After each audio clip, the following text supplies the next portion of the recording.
Alright, legends, welcome back. You crushed the like goal again. So here we are with part 2 of our story. I'm thrilled you're all hooked, and believe me, the best is still ahead.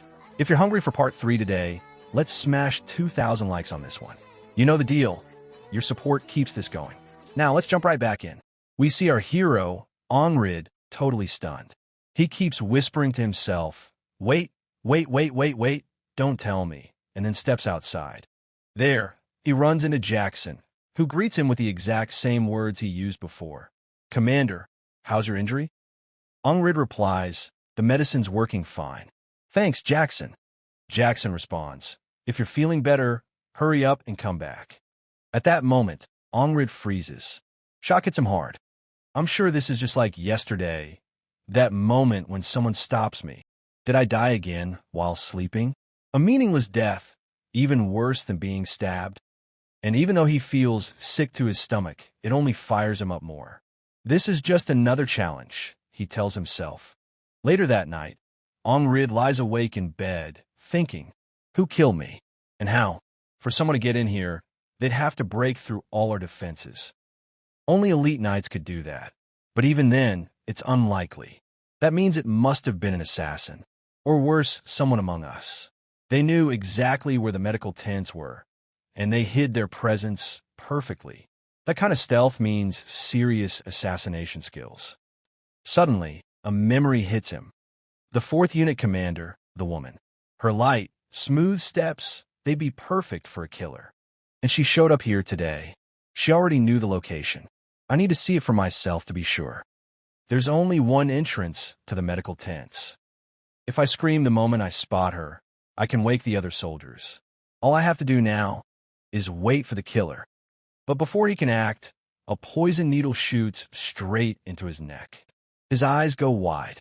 A poison needle? I didn't even see anyone come in. He collapses off the bed, unable to make a sound. I can't move.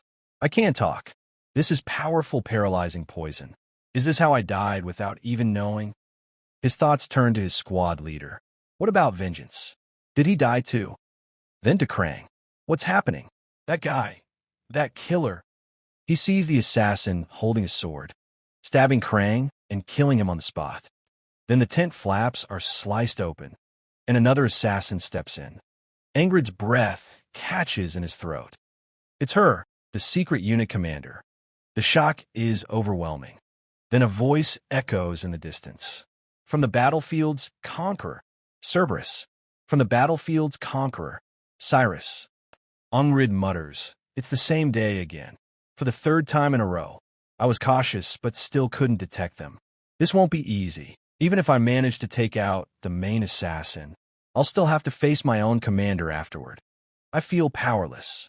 Like there's nothing I can do but wait. But I've felt this same emptiness before. Back when that lunatic stabbed me. But I survived then. I won. This is just another wall I've got to break through. As long as I don't give up. We then hear Vengeance shouting, what the hell are you doing? Acting like a maniac again. Ongrid thinks to himself, I guess I was wrong. The killers are already inside. I need to be more alert, starting now. Vengeance yells again, what kind of insane training is this? Killing cockroaches with your sword? Actually, that suits you, you rankless freak. Ongrid chuckles and says, didn't know you cared that much. Vengeance grins, I'm just messing with you, dumbass. Ongrid thinks, yeah, I'm messing around too. But Vengeance cuts him off. I don't want to see your face again. Then Krang walks in and says, you two fighting again? Should I leave and come back later so you can finish? Ongrid waves it off. No, it's fine. Come in. Vengeance mutters, idiots, lunatics, all of you. Ongrid eyes Krang and thinks, with how the killers are targeting him, I'm sure he's the real focus. He's already suspicious, but who is he really? He decides not to push for answers like the others. Still, I got dragged into this. They try to kill me too, so it's okay to ask. Ongrid turns to him. Krang, who exactly are you? Krang stays silent, just staring. Ongrid frowns. Did I say it wrong? Maybe I'm as bad at talking as Reem. Krang finally answers, who I am isn't something I can really explain.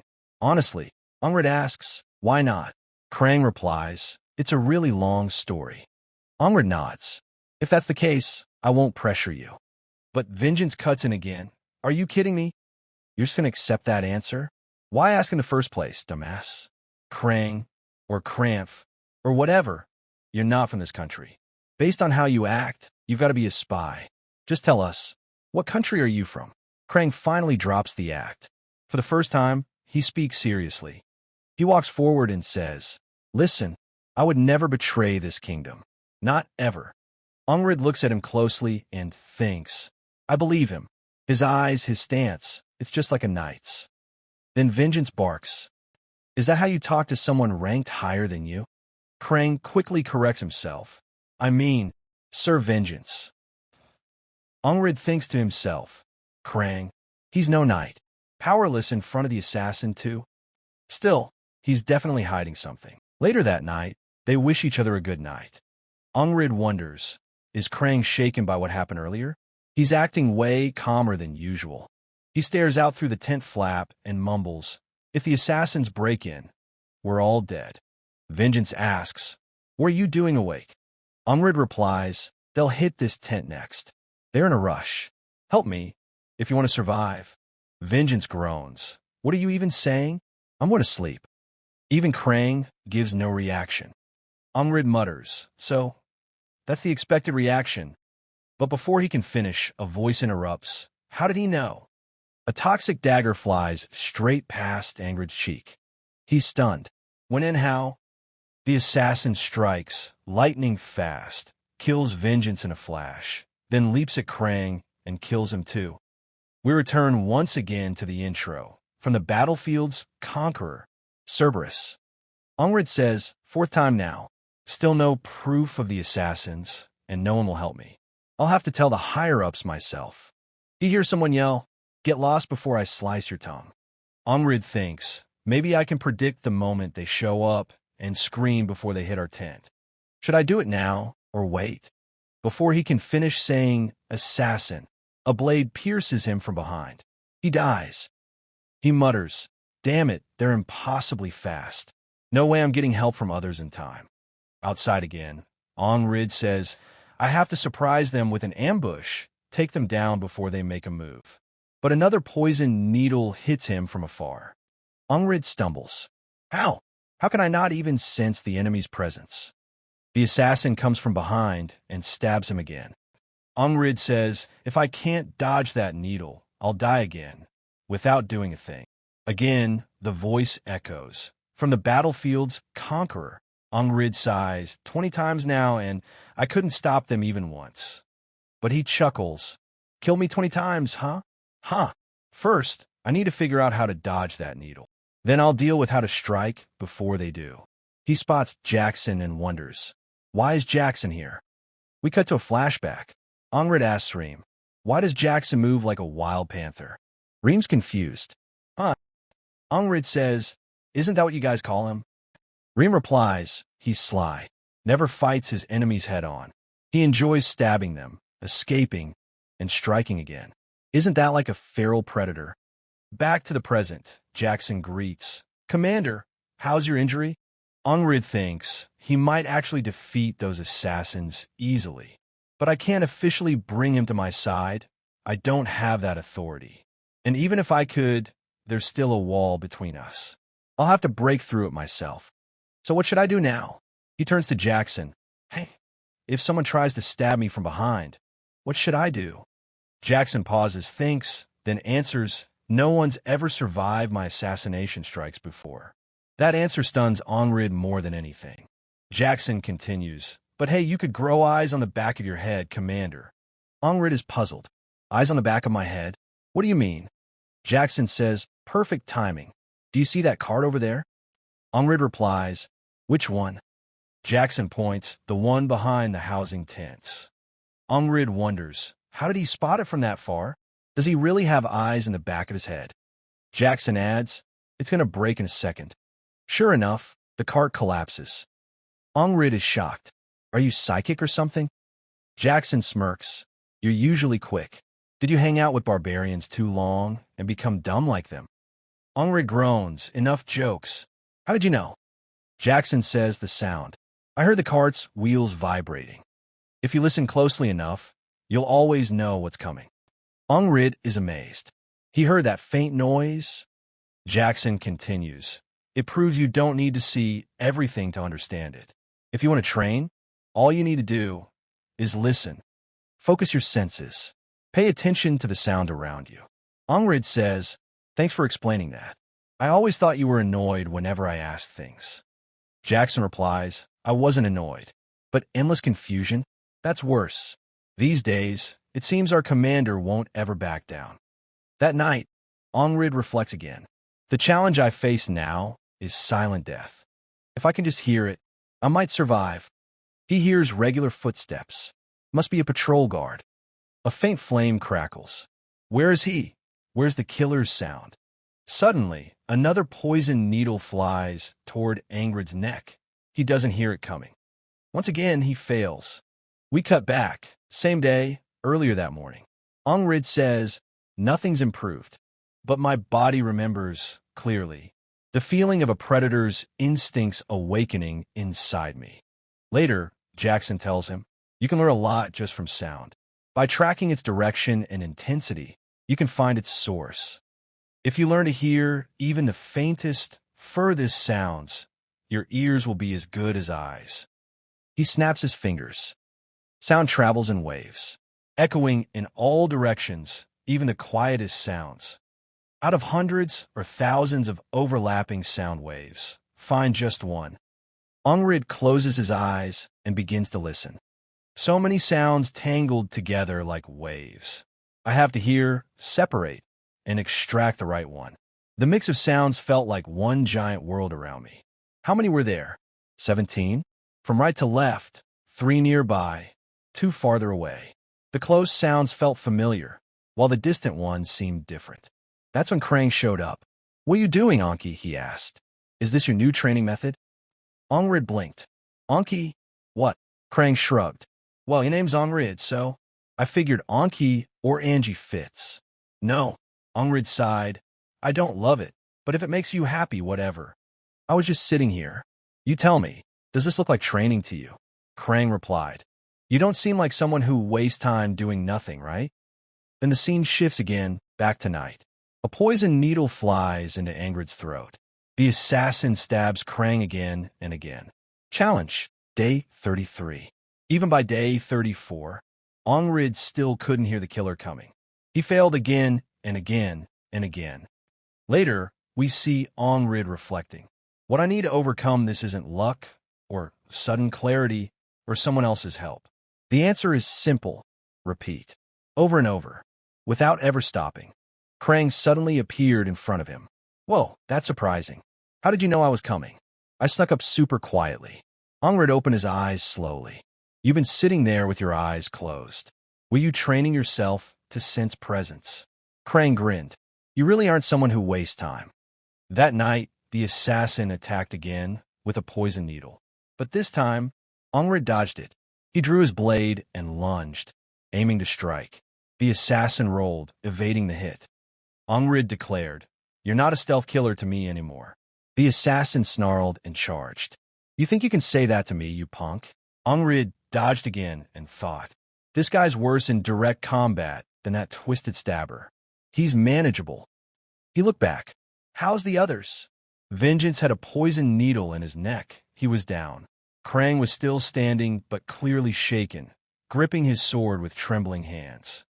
The assassin rushed Ongrid again. But I can't let my guard down, he thought, weaving past the flurry of strikes. Another blade came flying. It sliced across Ongrid's chest, but he dodged just enough to survive. This guy's no joke. Suddenly, another sword pierced through the side of the tent. Ongrid's eyes widened. The secret unit commander. She's here. I have to strike first, before she does anything. He lunged. You die now. But the assassin grinned. You think I'm that easy? He unleashed a rain of poison needles at Ongrid.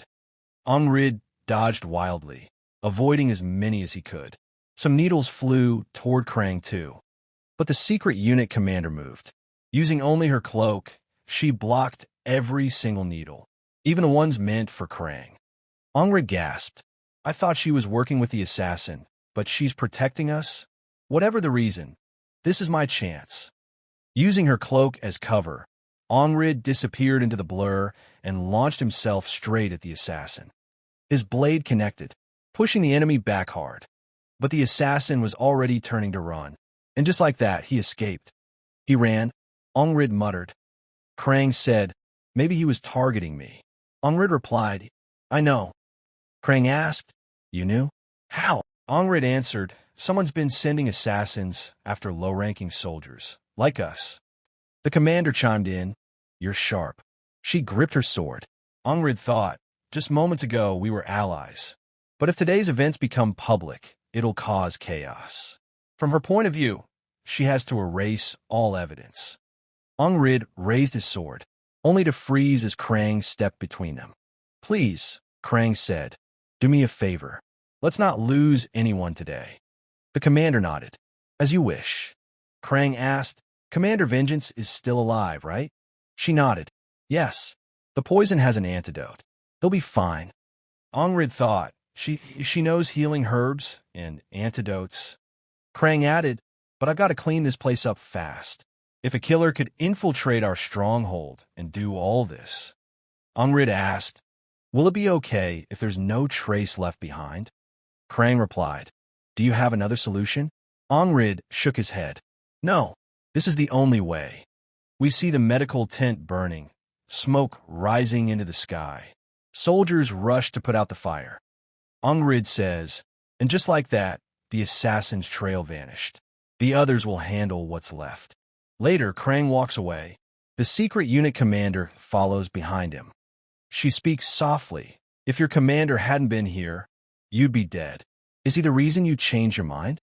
Krang replied, yeah, he's kind of fun guy, isn't he? He thought to himself, I tried to avoid this, but I guess I was truly moved. One day, our paths will cross again. And then, we see Ongrid standing in front of a wall.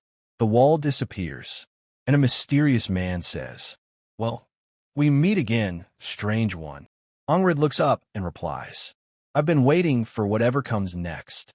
Days passed again and again. Yet our hero, Ongrid, kept waking up, alive to witness the next morning. He told himself now, I can feel it. I can hear faint traces. But I still couldn't sense the commander's footsteps. I got a lot of training to do when I return. Luckily, I didn't suffer many injuries. I'm able to return to my squad immediately. Then we see Vengeance approach him, asking, why did you save me from the fire? He stares directly at Ongrid. Yeah, I'm talking to you. Why save me? Ongrid thinks to himself, is he blaming me for saving his life? What exactly did I do wrong to you? Seriously? He answers calmly, because we're friends. Do I really need any other reason? Vengeance pauses, then mutters, what do you want me to say? Sorry for being rude to you or something? He exhales, just go back to your squad. Ongrid nods. Yeah, I'm heading back now. Vengeance adds, if you do go, just know, things are a mess back there. So good luck. Ongrid blinks. What happened? There are rumors, Vengeance says. People say the entire base has been cursed. And right then, chaos erupts. We see a fight break out between one of the 4th unit members and Reem. Reem is laughing while fighting. 114 continued. Soldiers rush in from every direction, shouting, they're fighting again. Those lunatics from the squad are at it. They're at it again. Where's their squad commander? Without him, there's no one to keep them in check. We see Reem grab a guy, throw him to the ground, and yell, don't come any closer, or we'll kill you. The other guy charges at Reem and swings. Reem laughs darkly. Oh, so we're doing this now? Let me split your head open with my axe, clean down the middle. The second man shouts back, I'll slice you in half with this sword, you wild beast. A nearby soldier panics. What the hell's wrong with these guys? They're going insane. Somebody stop them. Ongrid steps forward, watching all of this. He mutters, I don't know what kind of curse hit this camp. But honestly, the only madness I see is from these men. He finally steps in. Stop it, both of you. Idiots. Later, Ongrid reflects. It's been 3 days since I rejoined the team. We see him wake up early in the morning. to the soft sound of footsteps. It's Jackson. I was walking quietly. Did I wake you up? Ongrid shakes his head. No, it's fine. I was gonna wake up and head to training anyway. Jackson nods. It hasn't been long since you started, but you can hear me clearly now. Ongrid smiles. That's because I've been training for it. Jackson grins. Keep it up. It'll be really useful for you, squad commander. Ongrid thinks to himself. Winter's almost here. That'll mean less chaos on the battlefield. We see Ongrid go through long training sessions. With that shift, I got a bit of free time now. Time to focus on training harder than ever before. While walking, someone greets him. Good morning, Commander. But there's no one there. Just a massive rock. Underneath, it is Odin, the huge guy we saw before. He's part of the 4th unit too, and he's doing push-ups while lifting the boulder on his back. Training this early, huh? Odin smiles. You're dedicated. I'll give you that. He drops the rock. Not bad at all. A well-trained body is like armor on its own. You've got to be tough enough to take a direct kick from a rogue beast. You're still too skinny, though. You need to bulk up a lot more. Ongrid watches him and thinks, this guy's seriously built. Odin continues. Remember that muscle training method I told you about before? What do you think? Just then we shift to Reem. He's back in another fight with that same loudmouth from earlier. And he's yelling again. Even though you're technically on duty, someone mutters. You've been sleeping this whole time, you lazy fool. One of the guys pulls his sword and yells, Die, you good for nothing. Reem grabs his axe. Just as things are about to explode, Ongrid steps in and shouts, You idiots! Fighting again? Seriously?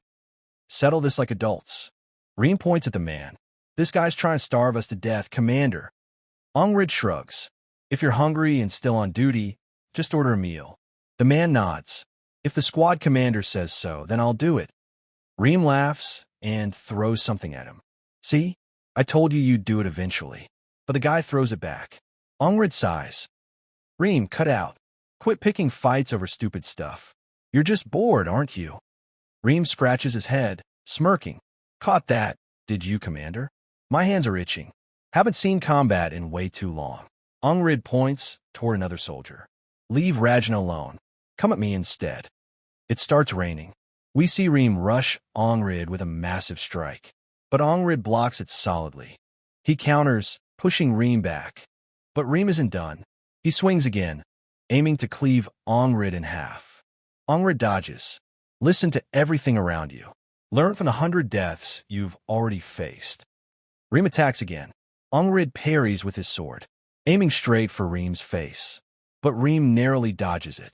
Reem's axe locks on an Ongrid sword, and with his other hand, he grabs Ongrid and throws it down hard. Seriously? Reem huffs. I expected you to be better by now. Why are you still this boring? I'm sick of that same boring stab you always go for. Don't you have anything new? Ongrid exhales. I'm not the same guy from before. Even if I die 1,000 times, I'll keep moving forward. Come on, he says. Let's go again. This time, I'll beat you. Reem grins. Such modest skill. But why are you looking at me like that? Don't you ever get tired? He smirks. Hit me first, then do whatever you want. Suddenly, the rain pours harder. Ongrid stands in front of the tent, watching. This rain, it's falling and stopping at random. Reem grumbles. My toes are rotting out here, man. Just then, the red-haired guy walks in. At this point, I think this rain is cursed. Ongrid frowns. Cursed? What are you talking about? Red Hair replies. You haven't heard the rumors, Commander? Ongrid thinks to himself. Wait, didn't Vengeance say something similar? That a curse is spreading through the camp. Red Hair continues. The weather's been weird. Injuries spiked. And then there was the fire, especially near Jackpo and Routine. The scout group's been hit hard. People are whispering. Maybe it really is a curse. Ongrid sighs. I don't believe in all this pointless rumor-mongering. The higher-ups will deal with it soon. Red Hair smirks. Then why are you standing in front of the tent for so long? Ongrid responds. I'm training to sense presence. Red Hair tilts his head. In this pouring rain, Ongrid calmly replies. That's exactly why I'm doing it. Reem jumps in. What kind of training is this? Are you trying to act like some kind of wildcat? Jackson cuts in. It's not a bad training method, actually. Reem snaps at Jackson. And who asked you, huh? When did you start caring about the squad commander anyway? Ongrid mutters. The rain's so loud, I can't even hear my own thoughts. Jackson adds, if you're looking for training you can do while inside, there are options. You could practice posture, sword form. He keeps going while Reem rambles beside him. It's becoming obvious. Everyone in the 4th unit is starting to notice. Their squad commander is changing. Meanwhile, somewhere else, a meeting is underway. One voice says, each unit leader was supposed to keep their soldiers from entering forbidden zones and deploy scout teams before winter hits. They ask, do we have enough personnel to fill the scout positions? A mysterious woman, the secret unit leader, speaks up. What about the commander of Squad 444? A man responds with skepticism. That guy? The idiot commander? What if his whole scout team gets wiped out? The woman replies, or maybe he'll surprise us with something unexpected. He frowns. And what exactly makes you think that? She simply says, it's just a gut feeling. We cut to Ongrid, standing in front of that same secret leader. He says, so I've been assigned to the scout team. So now the questions pile up. Why him? Why the scout team? Why do they keep dying? And that's the end of part 2. But trust me, this is just the calm before the storm. If you're ready for the next insane chapter, smash that like button, drop your wildest predictions in the comments, and stay locked in. Because part 3 is going to be next level. Stay legendary, and I'll see you there.